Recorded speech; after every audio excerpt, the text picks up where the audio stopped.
Selamat datang di channel ini dan selamat hari Minggu. Sahabat-sahabatku yang terkasih, bertahun-tahun Gereja Katolik konsisten menyuarakan perdamaian dunia.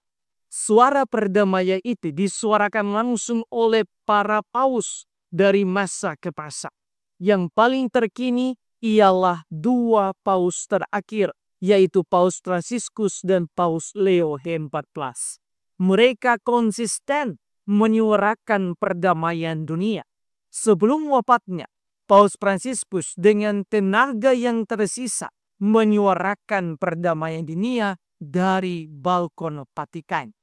Beberapa waktu kemudian, dari balkon yang sama, saat Paus Leo XIV terpilih menjadi paus, ia kembali menyuarakan perdamaian dunia. Bahkan beberapa hari kemudian, Paus Leo XIV mengatakan bahwa dia dan Vatikan siap menjadi penengah bagi negara-negara yang sedang berada dalam konflik dan perang. Dua paus terakhir semakin menegaskan bahwa Gereja Katolik Universal konsisten dengan perdamaian dunia ini. Karena itu, sebagai orang Katolik, kita perlu memiliki visi dan misi yang sama dengan Gereja Universal. Maka pikiran, perkataan, dan seluruh kehadiran kita harus menciptakan perdamaian. Itu artinya damai itu pertama-tama harus lahir dan hidup di dalam hati dan diri kita. Sehingga apa yang ada di dalam hati itu akan terpancar keluar lewat pikiran, perkataan, dan seluruh keberadaan diri kita. Ada quote yang menarik yang mengatakan bahwa orang tidak akan bertanya apa agamamu, tetapi yang orang lihat adalah seluruh hidup dan kelakuan kita akan menunjukkan siapa diri kita sebenarnya. Di dalam bacaan Injil kita mendengarkan bagaimana Yesus mengutus 70 murid. Di dalam perutusan itu Yesus meminta agar mereka di dalam setiap perjumpaan dengan banyak orang, mereka pertama-tama perlu menyampaikan salam damai. Yesus mengatakan, damai sejahtera bagi rumah ini. Itulah salam yang harus mereka ucapkan pertama-tama. Dengan kata lain, perutusan ini adalah juga perutusan damai kepada dunia. Damai yang mereka wartakan bukan sekedar kata-kata, tetapi mereka membawa kesembuhan dan berkat bagi orang-orang yang mereka jumpai. Dalam bacaan yang kedua, ketika Santo Paulus mengatakan bahwa pada tubuhku ada tanda-tanda milik Yesus, itu berarti bahwa kita hadir seperti Yesus yang senantiasa membawa perdamaian dan berkat bagi setiap orang yang ia jumpai.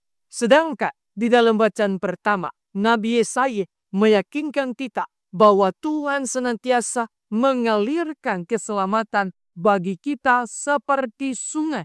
Sehingga walaupun di dalam suka dan duka ikut datang silih berganti, tetapi Allah tidak tinggal diam agar kita hidup bahagia.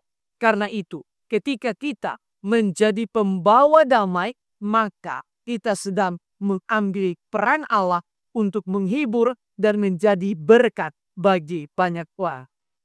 Sahabat-sahabat yang terkasih, berdasarkan bacaan-bacaan hari ini, marilah kita merenungkan sejumlah remater meningan. Pertama, di dalam bacaan Injil hari ini ketika Yesus mengutus 70 murid, salam pertama yang harus mereka ucapkan yaitu damai sejahtera bagi rumah ini atau damai bagi rumah ini. Itu artinya sebagai orang Katolik, kehadiran kita di mana saja haruslah memberikan kedamaian kepada sebanyak mungkin orang. Misi perdamaian ini bukan hanya tentang kata-kata, tetapi tentang perkataan, tindakan, dan perilaku kita di tengah-tengah dunia. Itu berarti perkataan dan tindakan kita harus membawa damai kepada banyak orang. Kata-kata kita bukan mengandung kebencian atau tindakan kita tidak boleh menyakiti orang lain. Tetapi bagaimana kehadiran kita dan semua yang kita miliki itu membawa damai bagi banyak orang. semua orang bisa merasakan damai dengan kehadiran kita. Kita jangan menjadi batu sandungan yang selalu menyusahkan orang lain, tetapi menjadi batu penjuru di mana kehadiran kita selalu membawa sukacita, membawa damai, membawa berkat bagi banyak orang.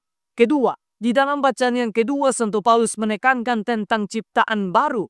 Itu artinya kita pun perlu belajar untuk menjadi ciptaan baru melalui sikap dan perbuatan kita yang senantiasa membawa damai di dalam hidup kita. Membawa damai itu berawal dari dalam hati. Jika hati kita tidak baik, maka kita pun akan menjadi pribadi yang tidak baik.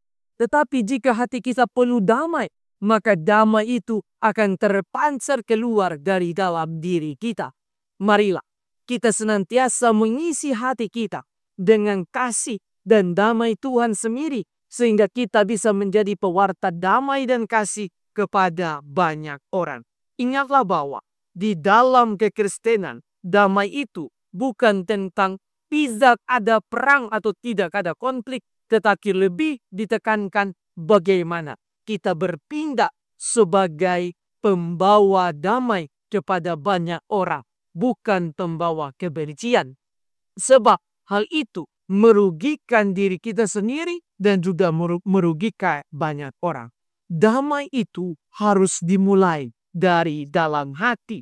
Inilah tugas kita sebagai umat Katolik untuk menciptakan damai di dalam hati orang, tetapi juga menciptakan damai di dunia ini. Tuhan memberkati kita semua.